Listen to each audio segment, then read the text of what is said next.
Blessed be the name of the Lord. He is worthy to be praised and adored. And so we lift up holy hand. We want to go. Singing blessed be the name. Hallelujah. Praise the Lord. Let us begin to worship the name of the Lord. Heavenly Father, we worship you tonight because our Father. Mega baya baya banos. Liga brada noa benos. Brother, can you begin to worship the name of the Lord? Can you begin to praise Him for the mighty thing He's going to do tonight? Daddy, we give all the praise for the mighty things you are going to do tonight. Because you are going to prove yourself as God. Lift up your voice and begin to worship Him.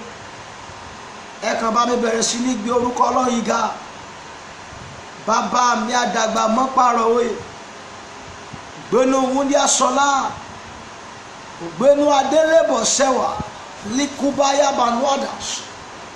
Lift up your voice and give Him praise. Lift up your voice and say thank you, Father. Can you begin to worship your Maker? Because something is going to happen tonight. Someone is watching me tonight because my God will touch your destiny. That is why tonight I want you to get ready for the manifestation hands of God.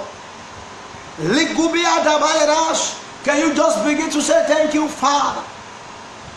Can you begin to thank your Maker? Can you begin to type thank you, Jesus? I have just only 1 hour to spend. And I want you to get ready for the manifestation power of God. Because somebody is here tonight. You are going to receive the divine touch of God. I want you to get ready for the manifestation power of God tonight. That is what I want you to get ready tonight. Because my God will change your destiny tonight. My God will touch your destiny tonight. Because Heavenly Father will change your story tonight. That is why I want you to get ready for tonight.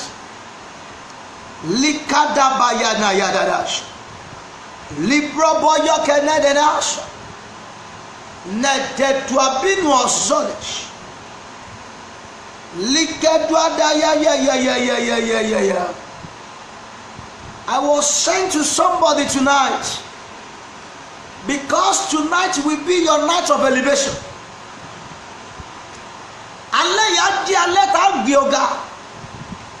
Tonight will be your night of turning around.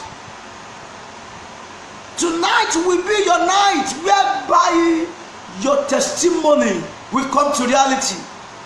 I welcome the prophet of God, Prophet Adetayo. Baba Demola, thank you very much, sir. He has been a father on this mountain. I really appreciate God in your life. I'm talking to somebody tonight.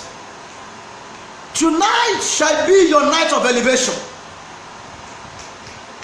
Tonight shall be your night of elevation.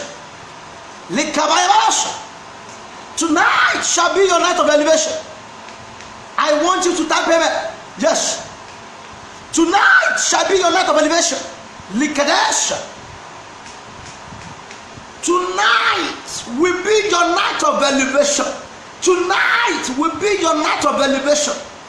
Please help me to share and help me to invite as we are welcome the people of God tonight. Mazigabash, Lidra Benwades. Tonight will be your night of elevation. Yes. Yes. Rigadezo. Tonight will be your night of elevation.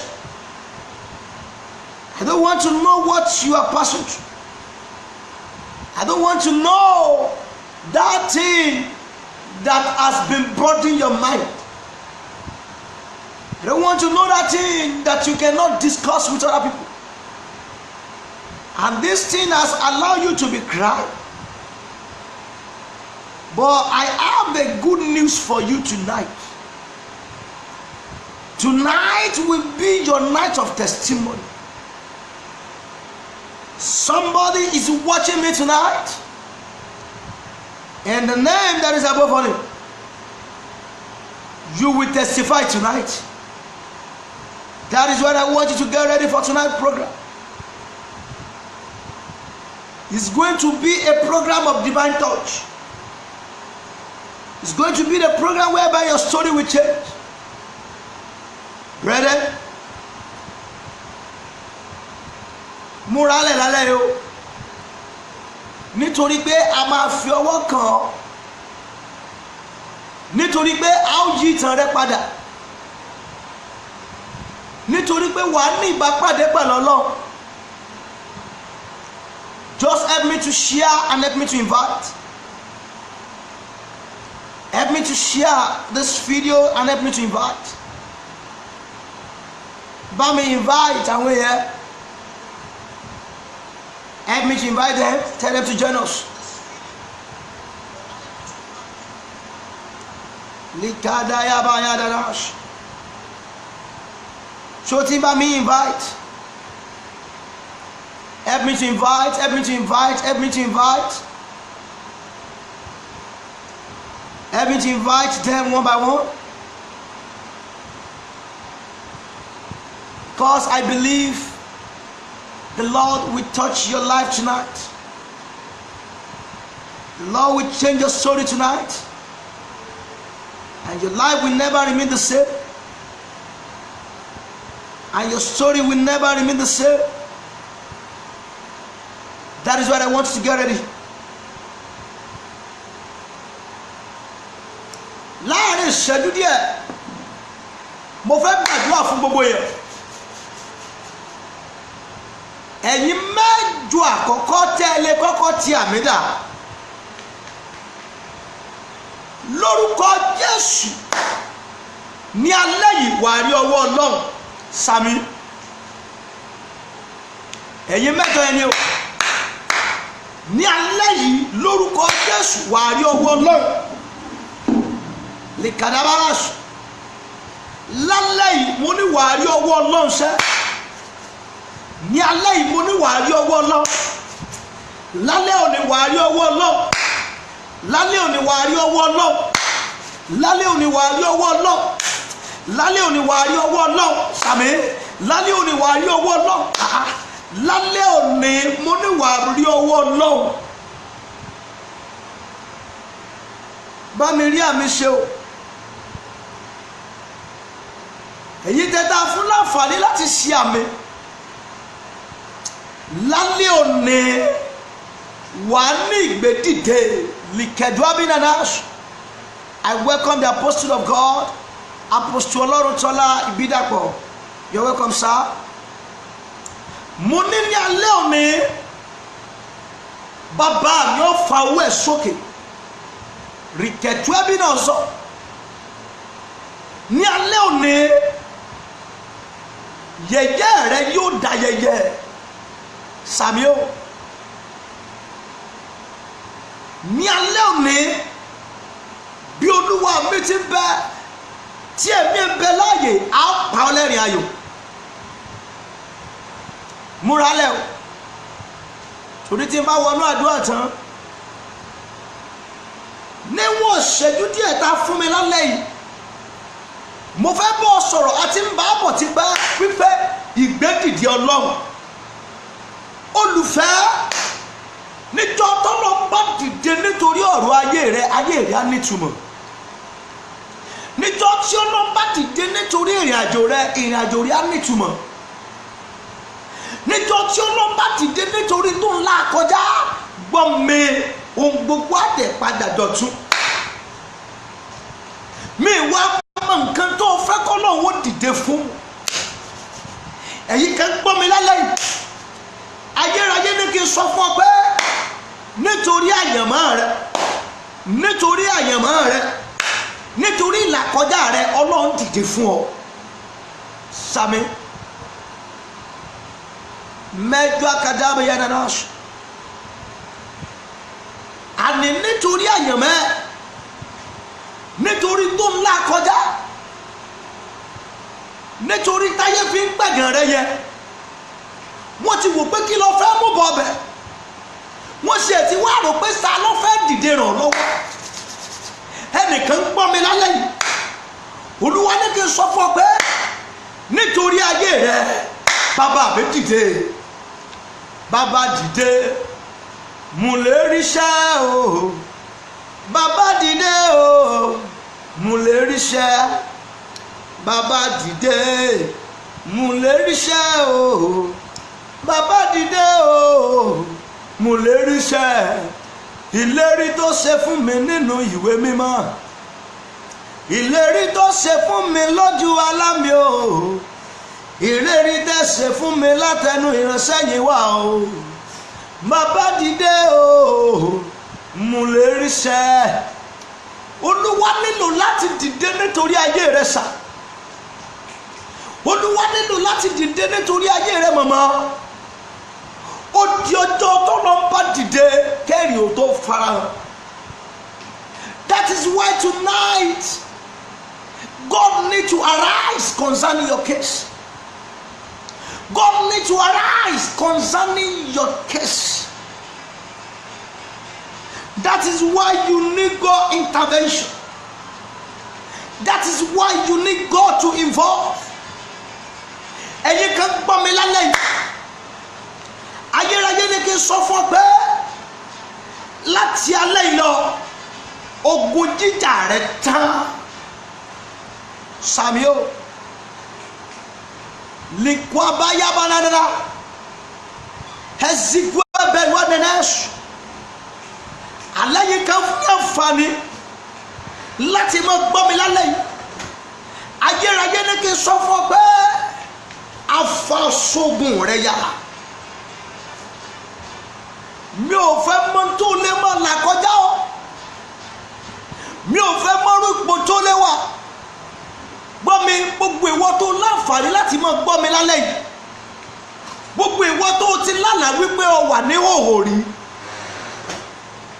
gbogbo ìwọ tó rí lójú àlá rẹ pé oríra rẹ ní hòhò, múra lẹ̀ o, ara mi sí ọ. Gbogbo ìwọ tó máa lálàá pé orí bọ bára rẹ ní hòhò ọmọlúwàbí, Olúwa fún mi ní bí àlá bíi 9 tí màá dá kọ lálẹ́ yìí. Àlá 9 yẹn ẹ̀yin 10 péré la rán mi sí. Ẹ̀yin 10 tá a sì rán mi sí yẹn ẹ múra lẹ̀ nítorí ẹ máa bọ́ lálẹ́ yìí. Ìwọ tó lálàá wípé o wà ní hòhò, múra lẹ̀ o. Olúwa ní pé ìwọ tó lálàá pọ̀ wà ní hòhò, eléyìí túmọ̀ sí ogun adójútì mi. Ìyẹjú ẹ̀yin tẹ́ lè rámi ṣẹ̀dá, gbogbo ogun adójútì ní lára rẹ, ọfà adójútì ní láyàmọ́ rẹ, ẹ̀yin tẹ́ lè rí àmì ṣẹ̀dá, ọfà yẹn jáde lára rẹ. Yes, mi kọ́ abá yàyàyàyàyàyà bínú ẹsẹ̀ jẹ̀ nẹ́bẹ̀ náà ẹ̀sẹ̀ jọba mi invite àwọn èèyàn o tí bá mi invite àwọn kọ̀ọ̀kan yẹn kan ti join, wọn ti join, wọn ti invitation rẹ ni. Gbogbo ẹ̀yin ọ̀fà dójútì ni, gbogbo ẹ̀yin ọ̀fà dójútì ni tí ń bẹ lára ẹ̀yin èèyàn wọ̀nyí, mo sọ pẹ̀lú àṣẹ ìpè, mo sọ pẹ̀lú májẹ̀mú Olúwa, ọ̀fà yẹn lára rẹ lórúkọ Jésù, iná Olúwa tì bọ́lẹ̀. Sami makibanu adadash. Yes, Olúwa ní ẹ̀yin kan gbọ́ mi báyìí, ọ̀fà dójútì ní bẹ lára rẹ. Mẹjọ gẹdẹrẹnẹsì, Olúwa ní pé tí Ọlọ́run ọba sì ti dìde, ojú ọkàn máa tì ọ́ kiri ni. Ẹ wá gbọ́ mi olùfẹ́, kò ní dáa kó jẹ́ aládùúgbò kójú tó máa tì ọ́ kiri, kò ní dáa kó jẹ́ aládùúgbò kó má rí nǹkan rẹ̀ mú bọ̀ bíẹ̀, kò ní dáa kó jẹ́ aládùúgbò káyé èrè ó sì tún wà lójú kan náà, kò ní dáa kó jẹ́ aládùúgbò kí nǹkan kan má sẹnu rẹ̀ fún ọ. Olùfẹ́, ìdí nìyí tó nílò láti fi gbàdúrà, ìdí nìyí tó nílò láti fi gbàdúrà. Ó ti pẹ́ tó o ti sọ pé Olúwa jọra wọn fún mi, ṣùgbọ́n kàkà kó padà jọra wọn fún ọ, gbogbo ẹ̀kan rí bákan náà. Olùfẹ́, ìdí nìyí tí ọ̀fà dójú ti ní gbọ́dọ̀ fi kúrò lára rẹ. Ẹ̀yin kan gbọ́ mi lálẹ́ yìí, ayérayé ní kí n sọ fún ọ pé gbogbo ọ̀fà dójú ti ní tí ń bẹ lára rẹ, tí ń bá àyànmọ́ rẹ rìnrìn àjò, tí ń bọ́ ṣiṣẹ́ papọ̀, lórúkọ Jésù ọ̀fà yẹn iná gbé jáde lára rẹ. Bá mi share fídíò yìí o, bá mi share, bá mi share. O ti share rẹ̀ pé 20 times, so o ti gbàgbé ẹ̀bùn tí mò ń fún yín lálẹ́ báyìí. I'm giving you a gift every night now. Wà lára àwọn tí ó tún gbẹ̀bùn yẹn lálẹ́ yìí o, wà lára àwọn tí ó tún gba ẹ̀bùn yẹn lálẹ́ yìí. That is why you need to help me to share it, help me to share the video, and help me to invite all your contacts. Likadwabenash rebellion dunakash. Ẹgbọ́n mi sà, tí ó fa dójú ti ní bá ń bẹ lára rẹ, nígbà tó bá wà lọ́dọ̀ àwọn èèyàn tó yẹ kó ṣe ọ́ láǹfààní, nígbà tó bá wà lọ́dọ̀ àwọn èèyàn tó yẹ kó gbé ọ̀gá, ìgbà tó bá wà lọ́dọ̀ àwọn èèyàn tó yẹ kó ṣàánú fún ọ, ọfà yìí yóò tó padà já ọwọ́. Gbọ́ mi, iye ju ẹ̀yẹ tá a fún láǹfààní láti sàmì. I welcome Mommy Ifeoluwa Gold. God bless you, ma. I'm happy to see you tonight. Likedwamina, ẹ̀yin ọ̀fà dójú ti ní tí ń bẹ lára àwọn èèyàn wọ̀nyí, ẹ̀yin ọ̀fà dójú ti ní tí ń ṣiṣẹ́ nínú ìṣẹ̀dá wọn, ẹ̀yin ọ̀fà dójú ní tí ń ṣiṣẹ́ nínú ayé wọn. Mo rán iná Olúwa, mo rán iná Olúwa, ọ̀fà yẹn jábọ́ lára rẹ̀. Mẹkẹtu abadananas, likwa bewadana, arinu ebelos, likubi fodos. Bọ́ntì Olúwa ní kí n sọ fún ọ, Olúwa ní arábìnrin kan wò mí lálẹ́ yìí, mẹtúbínú hadas, mo lè fẹ́ ti ṣe wòlíì bọ̀ lálẹ́ yìí, jẹ́ kí n ti ṣe wòlíì bọ̀ kó wo tí ó ṣẹlẹ̀ láyé mẹ́. Olúwa ní ìwọ arábìnrin tó wò mí, Olúwa ní ọlọ́lá wípé wọ́n fún ọ lówó lójú oorun. Mi wad arábìnrin yẹn lálàá pé wọ́n bùn lówó lójú oorun. Alárẹ̀rẹ̀ ló rò bọ́ ọlá ní ọjọ́ náà, ṣùgbọ́n láti ọjọ́ tó ti lálàá yẹn ní ìpọ́njú ti wájú yẹn. Àdìgẹ̀dẹ̀dẹ̀ ẹ̀sùn mo rán àṣẹ jáde. Gbogbo ẹ̀yin tẹ́ láǹfààní láti máa gbọ́ mi, gbogbo ìwọ tó láǹfààní láti tí àmì, ìwọ tó ń bá mi invite àti ìwọ tó ń bá mi share, ara mi sí ọ ní, tá a bá ara mi sí ọ mi ò ní wà níbí lálẹ́ yìí. Ẹ̀yin 20 dà, ẹ̀yin 20 tá ara mi sí yẹn, ẹ̀yin ò ní kú lọ́nà títí náà mi ṣe tán. Ẹ gbọ́ mi dáadáa, ẹ̀yin 20 tẹ́lẹ̀ rá mi ṣe tán. Ọfà ìpọ́njú, ọfà tá a fi gbowó lọ́wọ́ rẹ tí kan ò fi wá bákan lọ́wọ́ rẹ, sàmíọ́ ọfà yẹn jábọ́ lára rẹ. Yes, likwa bayanash, liktenuebenesh. Aha, ara mi sí ọ ni, nẹ́nẹ́ yẹ́jẹ́nẹ́nẹ́sh. Gbọ́ mi o, Olúwa ní ẹnìkan wò mí lọ́wọ́lọ́wọ́ báyìí. Ayérayé ní ọlọ́lá wípé ọwọ́ sọ ìkísà lójú oorun. Àti bẹ́ẹ̀dẹ́dẹ́ náà níbi tí mo ti ń prepare fún program alẹ́, ibi tí mo jókòó sí, àdúrà yẹn ó ní padà gbọ́ torí lágbára lọ́run ní aago kan gẹ́gẹ́ ní Nigerian time màá gba mic níbi tí mo ti ní ministration lálẹ́ o lè join mi ní alẹ́ òní ìyẹn máa ní agbára gan. That one will be very powerful. Olúwa ní pé o lálàá pé o wọ aṣọ àkísà mi ò má ti ọjọ́ yẹn ni wọ́n ti da gbogbo ìrìn àjò rẹ rú. Èyí kan gbọ́ mi lálẹ́ wọ́n ti da ìrìn àjò rẹ rú. Wọ́n ní pé ìrìn àjò rí ò lè bọ́ sí mọ́. Wọ́n ti da ìrìn àjò rẹ rú. Wọ́n ní kò sí ọ̀nà mọ́ fún ọ. Gbọ́n t'Olúwa ní kí n sọ fún ọ lálẹ́ ara mi sí ọ ní o gẹ́gẹ́ bí iná sí ilé Ọlọ́run ara mi sí ọ ní o gẹ́gẹ́ bí ẹni tá a fi àṣẹ fún wípé látàlẹ́ yìí lọ. Likaya bayadara, sorry for the network. Sorry for the network. Sorry for the network. Sorry for the network. Àwọn ẹni pariwo network o. Sorry for the network. Ara mi sí ọ ní o aṣọ èkísà tí ayé gbé sí Ọlọ́run tani pé kó ọmọ fi rí nǹkan rẹ̀ lò ẹ̀yin ìwọ lálàdúrà yìí o iná Olúwa kó bọ́ aṣọ náà lọ́rùn rẹ̀ likuwa baya badadadadada lẹ́dùn ẹbẹ nẹ́dẹ̀nẹ́dẹ̀nẹ́sì àtìkù ẹbẹ nọ́ọ̀sà. I welcome the prophet of God, Prophet Sam Adebajola Jesu. God bless you, sir.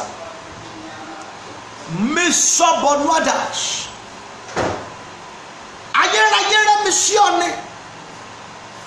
Aneke Jisepani now. Medwas Oluwanigba. Ekisa tan gbe wo lójú ọ̀run. Ẹni tó ṣiṣẹ́ yìí obìnrin ni. Ẹni tó ṣiṣẹ́ yìí obìnrin ni. Àdìgẹ̀dú ẹ̀jẹ̀ nínú ẹ̀ mo sọ pẹ̀lú májẹ̀mú ìpè èkìsà ayé lọ́rùn rẹ tí òjò rìn jìnnà láyé èkìsà àwọn àgbà tí òjò jẹ́ pẹ̀lọ́bà èkìsà àwọn àgbà tí òjẹ̀ káyé èèyàn bọ́ sí ẹ̀yìn 20 lára mi ṣiṣẹ́ jọba mi invite àwọn èèyàn mo sọ pẹ̀lú àṣẹ ìpè lórúkọ Jésù iná Olúwa ọyá kó bú èkìsà náà lọ́rùn ẹ̀. Yes likwaba yabadadas máa tún bẹ́ẹ̀ náà tọ̀ ayíyákadá yabadadas ara mi sí ọ ní o tí bá mi invite àwọn yẹn. Aliyamaya zinash. Níbi tí mo jókòó sí lónìí Olúwa bá mi sọ̀rọ̀ gan. Olúwa ní ọ̀pọ̀lọpọ̀ àwọn míì tó máa ń gbàdúrà fún. Olúwa ní pé sóòrí ọwọ́ kan tí máa ń ba àdúrà jẹ́ ni. Gbogbo ẹ̀yin ọwọ́ tẹ́ ẹ máa ń ba àdúrà jẹ́ máwọn èèyàn ńlá. Gbogbo ẹ̀yin ọwọ́ tẹ́ ẹ máa ń ba àdúrà jẹ́. Gbogbo ẹ̀yin ọwọ́ tẹ́ ẹ máa ń ba àdúrà jẹ́. Mora ṣẹjáde likẹtẹtẹ duaminaza lórúkọ Jésù ọwọ́ yẹn lára rẹ iná Olúwa ṣìbọlẹ ẹdá yàrá ara mi lálẹ́ yìí o bàbá mi ní pé àwọn owó kan wà tí máa ń bàdúrà àwọn kan jẹ́ bí mo ní bàbá mi bó láṣẹ mọ ọwọ́ yìí Olúwa ní máa wọ́ ọ́ nítorí pé nígbàkúgbà ni wọ́n ń pààrọ̀ rẹ máwọn èèyàn lára ẹ̀yin tẹ́ ẹ lámì ṣẹ̀dá ọwọ́ tí ń pààrọ̀ rẹ mọ́ ọ̀la ọwọ́ tí ń pààrọ̀ ògo mọ́ ọ̀la ọwọ́ tí ń pààrọ̀ àṣeyọrí rẹ tó o bá lè rí àmì ṣe ọwọ́ yẹn jábọ́ lára rẹ yá bá mi ṣe ẹgbẹ́ 20 times. I want you to share. If you have not shared this video 20 times, me on the phone level to my phone here. Report share for 20 times. Litwaya bayara. Haya ya. sáàmù kan tí mò ń fáwọn èèyàn láti ìjẹta, mo fún àwọn kan níjẹta, mo fún wọn lánàá. Ó ní iṣẹ́ tí wọ́n ṣe. Kí ni iṣẹ́ tí wọ́n ṣe? Ni pé wọ́n invite, wọ́n dẹ̀ share rẹ̀ pé 20 times. Tí wọn náà bá ti share pé 20 times, màá mọ̀, màá dẹ̀ fún ẹ ní sáàmù yẹn náà. Arán mi sẹ́yìn kan níṣẹ́. Ìyẹjú ẹ̀yẹ tá arán mi sí lálẹ́ yìí tí ẹ lè rí àmì ṣe.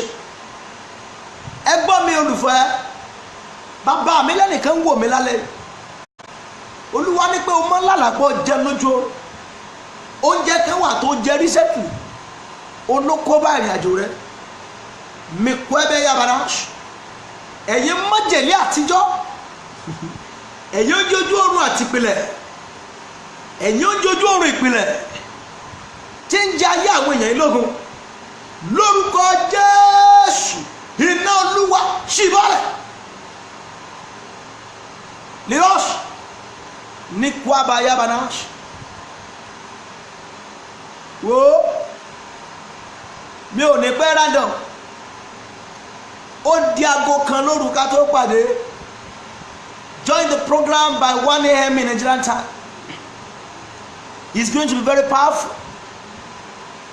I know my Father will prove himself. That is why I don't want you to miss that program. Try and join me for that program.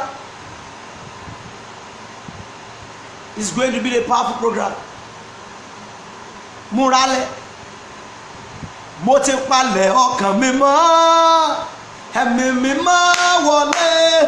Mo ti palẹ̀ ọkàn mi mọ́, ẹ̀mí mi mọ́ máa bọ̀. Mo ti palẹ̀ ọkàn mi mọ́, ẹ̀mí mi mọ́ wọlé.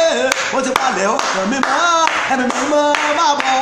Mo bá mi kọrin yẹn níbi tó ti ń gbọ́ mi kí n tó bẹ̀. Mo ti palẹ̀ ọkàn mi mọ́, ẹ̀mí mi mọ́ wọlé. Mo ti palẹ̀ ọkàn mi mọ́, ẹ̀mí mi mọ́ máa bọ̀. Mo ti palẹ̀ ọkàn mi mọ́, ẹ̀mí mi mọ́ wọlé o. Mo ti palẹ̀ ọkàn mi mọ́, ẹ̀mí mi mọ́ máa bọ̀. Mo rẹ́ ẹ̀mí Olúwa. Gbogbo bí tẹ́ ti nílò k'Ọlọ́run dìde fún yín. Gbogbo ẹ̀yin tẹ́ rí àmì ṣe lórúkọ Jésù. Olúwa dìde fún yín lórúkọ Jésù. Ọlọ́run dìde fún yín. Olúwa dìde fún yín. Olúwa dìde fún yín. Olúwa dìde fún yín. Olúwa dìde fún yín.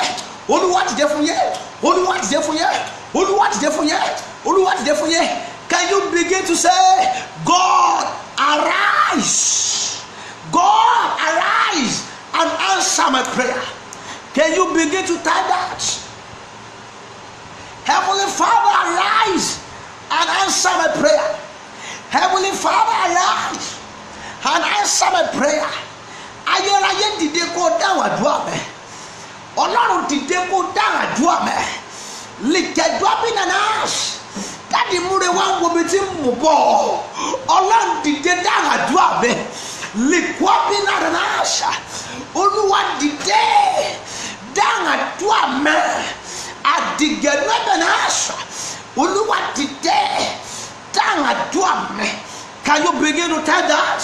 Olúwa dìde kó dáhùn àdúrà mi. Olúwa dìde kó dáhùn àdúrà mi. Olúwa dìde ṣàánú fún mi.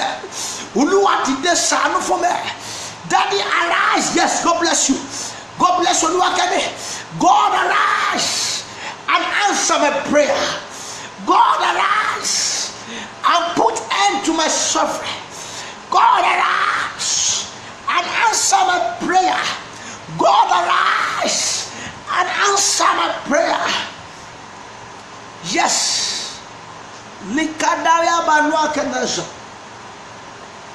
Ajigeye benuas. God arise and answer my prayer. God arise and answer my prayer.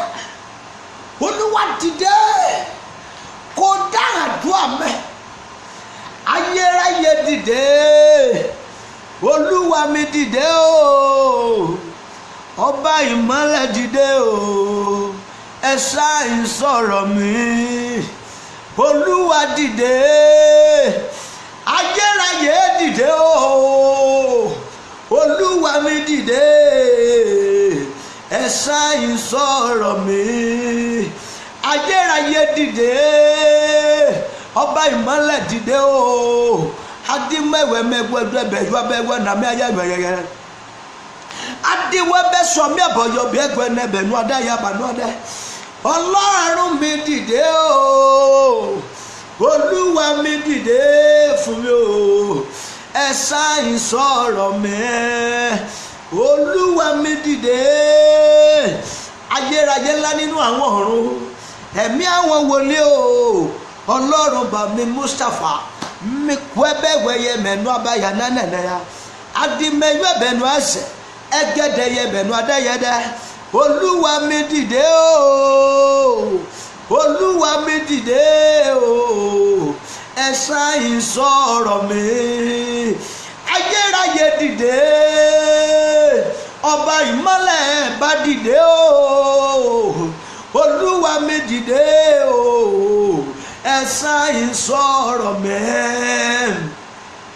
Ọlọ́run ẹ bá dìde nítorí ọ̀rọ̀ mi ayérayé dìde nítorí ayé mi àgbàlagbà nínú àwọn ọ̀run náà mi wá mẹ́gbẹ̀bẹ̀ yẹ bẹ́ẹ̀ nú ẹ̀bẹ̀ wọ ọmọ wọn náà mi àwọn abẹ́gbẹ́ bẹ́ẹ̀ wọ náà bàgbọ́ sẹ́gẹ̀yẹ náà adìmẹ̀wẹ́ bẹ́ẹ̀ nù àzí mẹ́ọ̀dọ̀ ẹ̀tú ẹ̀bẹ̀ wọ fọ̀mọ́ nú ọmọ ẹ̀wẹ́ pẹ́ dẹ̀ yú ẹ̀bẹ̀ nàza ayérayé ò bá dìde ọba ìmọ́lẹ̀ wake to arise and answer my prayer o Olúwa dìde fún mi o ẹ sáyìn sọ̀rọ̀ mi Heavenly Father arise meyo be yege be no dene ati meto denes likede ye be yege de ne ye manaya ayérayé ò bá dìde o Olúwa dìde o ẹ sáyìn sọ̀rọ̀ mi Olúwa mi dìde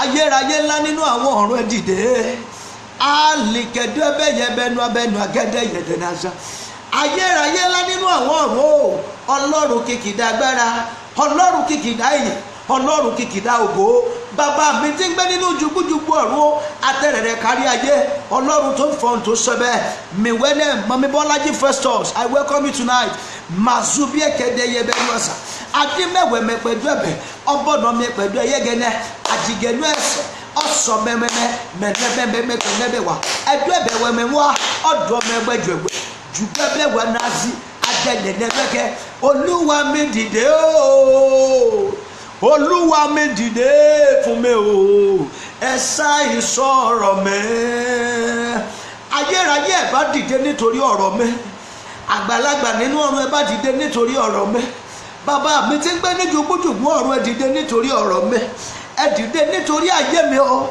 torí pé ayé retí ẹ rí o mi wẹ́ fẹ́ sọ ọba wa mẹ́pẹ̀dẹ́ bẹ́nu a ayérayé ò bá dìde o Olúwa dìde fún mi o nítorí ọ̀rọ̀ mi Ọlọ́run mi ẹ bá dìde o àní mẹ́wẹ́ sọ̀rọ̀ likú ẹ̀bẹ̀ wẹ̀nẹ̀yẹ mọ́mí ló pẹ́sẹ̀ bọ́lá God bless you atẹ́tẹ́tẹ́ dùn ẹ̀nẹ́nẹ́ àbífẹ́kẹ́ tó ẹ̀bẹ̀ sùn amẹ́wẹ̀nẹ́mẹ́ onápẹ̀ ní lágiri sàngiri ọ̀làgiri gàràgà Ọlọ́run mi ló ń jẹ́ bẹ́ẹ̀ àjìmẹ̀wẹ́ mẹ́mẹ́ ọ̀bọ̀nú ọbẹ̀ wẹ́kẹ̀dú ẹ̀bẹ̀ nàza ayérayé ò bá dìde o Olúwa dìde fún mi o ẹ bá yanjú ọ̀rọ̀ mi múrípá dìde nítorí ayé ẹ̀yẹ kan lálẹ́ yìí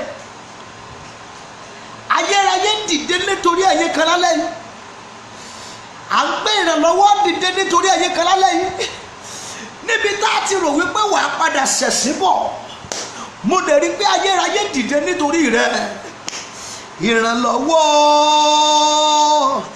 aláìlẹ́nìkan ìrànlọ́wọ́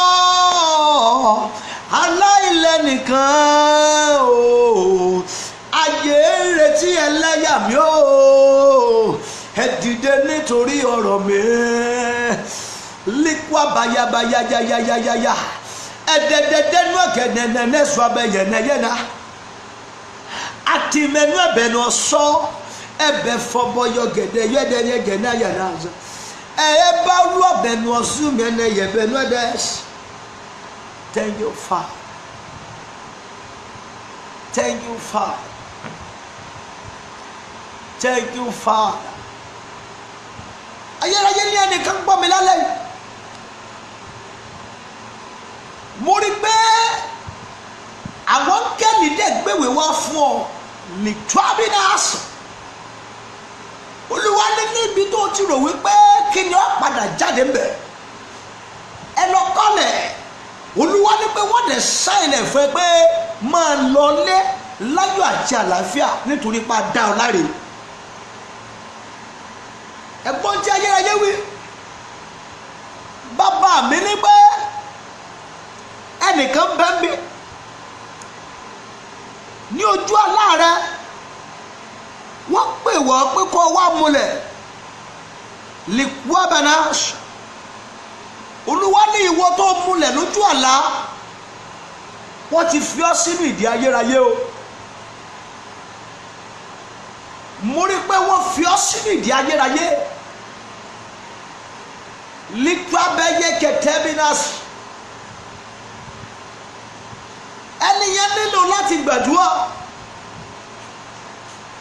nítorí mo rí pé wọ́n da gbogbo ọ̀nà rẹ̀ rú, ó múlẹ̀ lójú oorun. Iye ju ẹ̀yìn èèyàn tẹ́lẹ̀ rámi ṣẹ̀dá ìmúlẹ̀ ojú oorun tí òjò gbádùn ayé rẹ̀, ìmúlẹ̀ ojú oorun tí òjò gbádùn ògo rẹ̀. Ẹ̀yin ogún tẹ́ rámi ṣẹ̀dá ìmúlẹ̀ yẹn bàjẹ́. Ayakadẹ limayabayaba, Olúwa dìde, Olúwa dìde o, Olúwa dìde o, ẹ yanjú ọ̀rọ̀ mi.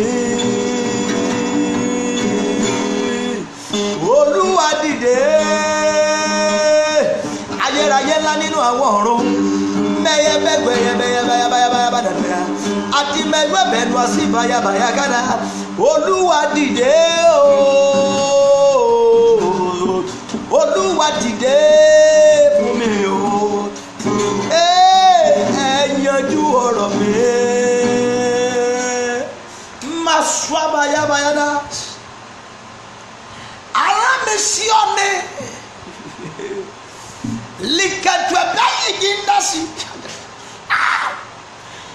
I'm feeling the unseen power of God tonight, and I have somewhere I'm going. I have a message tonight. Ó ṣe bẹ́ẹ̀ ìgbà pé kí n parí gbogbo tí mo fẹ́ ṣe fún lálẹ́. Ẹ̀yin kan bẹ́ẹ̀ bí o ti pẹ́ tẹ́ ẹ sunkún sọ́nà Ọlọ́run Olúwa dìde. Jọ̀ọ́sọ lè bá mi tábẹ̀ sọ pé bàbá mi ẹ dìde nítorí ọ̀rọ̀ mi. Tábẹ̀, my Father, arise because of my life. Likade benekede yebenu akidazi. Bàbá mi ẹ dìde nítorí ọ̀rọ̀ ayé mi. Olúwa dìde nítorí ọ̀rọ̀ mi lálẹ́ yìí. Ayérayé dìde nítorí ayé mẹ́mi akẹ́fẹ́ wá. Bàbá mi dìde nítorí wọ́n ti ń wò pé kí ni mo fẹ́ mú bọ̀. My Father, arise because I need testimony. Someone is here tonight. You need testimony. Someone, you are here tonight. You need God intervention. Someone is here tonight. You need God upliftment. That is why I want you to cry as you are pressing your phone. Can you begin to cry and say, Father, arise because of my case tonight.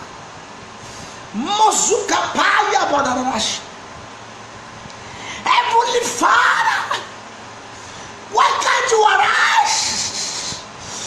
Arise because of my case. dìde nítorí ọ̀rọ̀ ayé mi. Ayérayé dìde, dìde. Arise because of my life.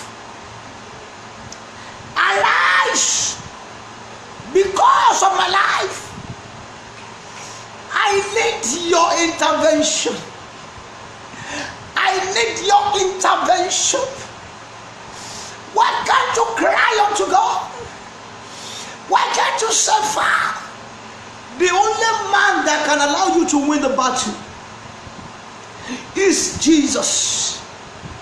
Why can't you call unto him? He said, call to me, ye that at labor. Ẹ wá sọ́dọ̀ mi, gbogbo ẹ̀yin tí ń ṣiṣẹ́ tí a di ẹrù wọn lórí. Èmi yóò fi ìsinmi fún ọkàn yín. Daddy, I need you in my family. Heavenly Father, I need your intervention in my life.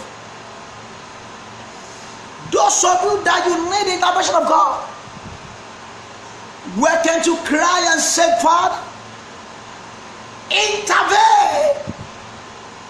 Riketeduebenash. Ayérayé dá sí ọ̀rọ̀ mi. Dá sí ọ̀rọ̀ mi. Olúwa dá sí ọ̀rọ̀ mi. Má ṣe dá dé mi nìkan o. Má ṣe dá dé mi nìkan o. Má ṣe dá dé mi nìkan o. Olúwa dá sí ọ̀rọ̀ mi. Alikaya bayabara. Bàbá mi dá sọ̀rọ̀ mi. Aligwale bayabara.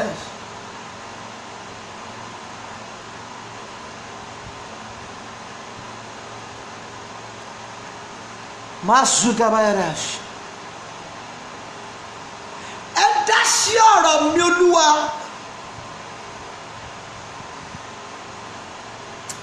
Sorry about me, share 20 times. Share this video 20 times. Share the video 20 times. Can you help me to share 20 times? And when you share 20 times, you message me through Messenger that you have shared it 20 times.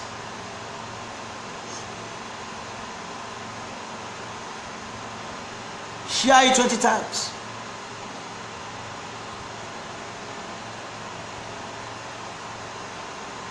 Share it 20 times.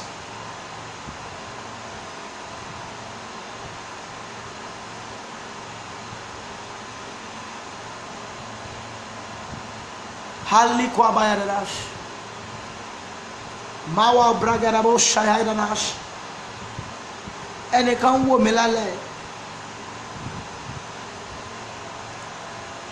Ayérayé ní wípé kí n dá sí ọ̀rọ̀ rẹ̀.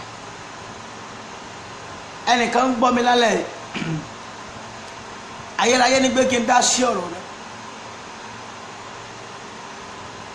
Wà ní bàbá mi bó láṣẹ ṣe. Gbogbo èèyàn lọ mú àǹkì ẹ̀ bọ́ta. Go and bring your handkerchief. Bí lórí ẹ̀. Sọ pé bàbá ẹ dìde nítorí mi. Bàbá mi ẹ dìde nítorí àyẹ̀mọ́ mi. Ayérayé dìde nítorí mi.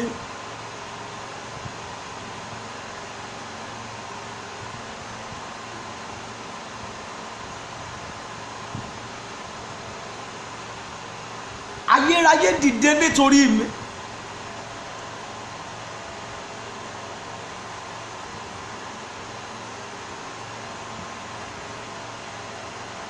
Ọlọ́run mi ẹ dìde nítorí àyànmọ́ mi.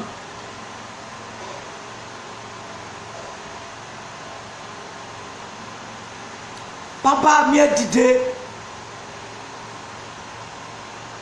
Ìwọ tó bá ní lọ́wọ́ orí lọ bá mi gẹ́ẹ̀tì omi o. Ẹ̀mí àwọn wòlíì ẹ dìde nítorí àyànmọ́ mi.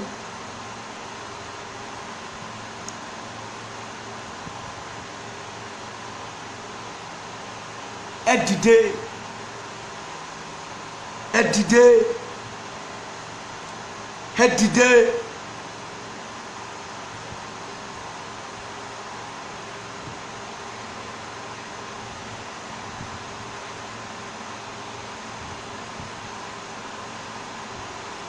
Bá Ọlọ́run sọ̀rọ̀, ayérayé dìde nítorí àyànmọ́ mi.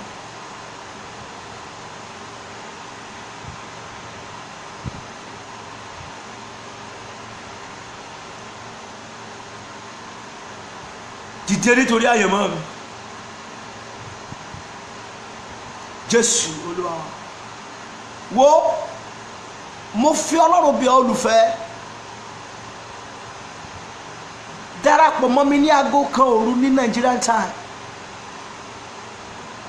Try and join me by 1 p.m. in Nigeria, 1 a.m. in Nigerian time.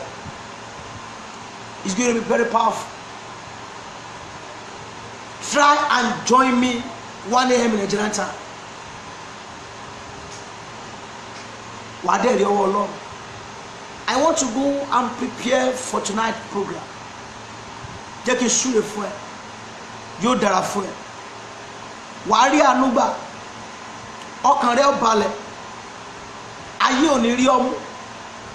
Ìrànlọ́wọ́ yóò dìde fún ẹ. A ó fọ́ lórí sókè. O ò lè jábọ́. Jésù Olúwa wa.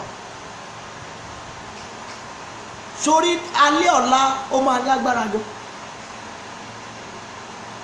Ó máa ní agbára. Ó máa lágbára gan. Bí ikú abayada yóò dálé ọ̀la. Ṣùgbọ́n tó bá láǹfààní darapọ̀ mọ́ mi ní aago kan òru ní Nigeria time. Ìlú Abẹ́òkúta ni mo wà. Lágbára Ọlọ́run wà á dé rí àánú gbà. Thanks for those people that they have contributed concerning the generator. I really appreciate. You are lifted. My God will uplift you. Á dẹ̀ dára fún yín. Ẹ ó rí àánú gbà. Ọkàn yóò balẹ̀. Ayọ̀ rí àpò. Ìrànlọ́wọ́ yóò dìde fún ọ. Á pa ọ́ lẹ́ni ayọ̀. O ò ní tán. Jésù lọ. Orí ọ̀fẹ́ Jésù lọ. Ìfẹ́ mímọ́ ti Ọlọ́run. Ìdàpọ̀ tẹ̀ mọ́. Kó ṣídìbò yín. Kó mọ bá yín gbé. Láì àti láíláí. Àmín, àmín, àmín Jésù. Shalom. The Lord is our peace. God bless you all. Thanks for watching. Thanks for staying online. Thanks for your love. The time in Nigerian time now is 12. This is 9:46. 15 minutes to 10. 9:46. Those of you that you have contributed towards the generators, I really appreciate you. God bless you. You are lifted. I love every one of you. Bye-bye. Mommy Tama Bello, Kubra Tanimo Shaun, you are welcome. Mommy Jumoke Abimbola, God bless you. Tony Rose, God bless you. Okpayemi, God bless you, Ma. You are lifted. You are lifted, you are lifted, you are lifted. Thank you very much. God bless you all. God bless you all. God bless you. Wow. Mrs. Morenike, you late tonight. Bukola Precious, you late too. Help me to share the video 20 times. You can rewatch it and type your own amen. Rewatch it and type your own amen. Bukola Precious, you late. Mommy Morenike, you late tonight. Sorry for that. God bless you. Thank you very much. I love you so much. Can you display I love you?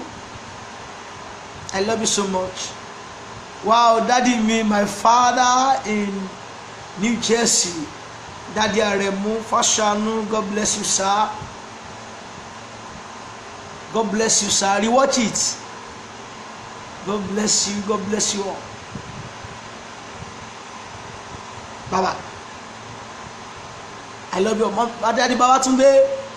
Babatunde Oyewole, God bless you. Yes, rewatch it. Adejumoke. I just have Jumoke on this platform. God bless you all. Tony Rose, God bless you. Bye-bye.